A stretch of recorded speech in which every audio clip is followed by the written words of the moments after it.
Elə işləyəcəyik, əcəb eləyəcəyik. Familiyam? Məmmədov. Məmmədov. Mən bir il gözləyirəm. Əcəb eləyirsən. Biz xahiş edirik ki, Məmmədov yoldaşı 300 metr taxta verəsiz. Buyurun, belə, ancaq irəli gedin. Sağ olun. Məmmədov, Bəli. mən necə direktoram? Əla. Allah bağlarım sağlasın. İsmailov, Eşidirəm. bizdə heç olmasa orada azbest var. Azbəst də yoxdur. 2 ildən çox da vermirlər. Vermirlər, əcəb edirlər. Ay qız, Bəli. yanıma kim azbest üçün gəlsə, növbədən kənar bırak içəri.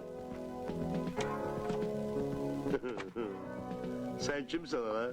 Mən Əliyevəm, proqramam. Siz adicə program değilsiniz. Siz yeniden kurmanın programısınız. Azbest lazımdır. Kardeşime sroçna azbest.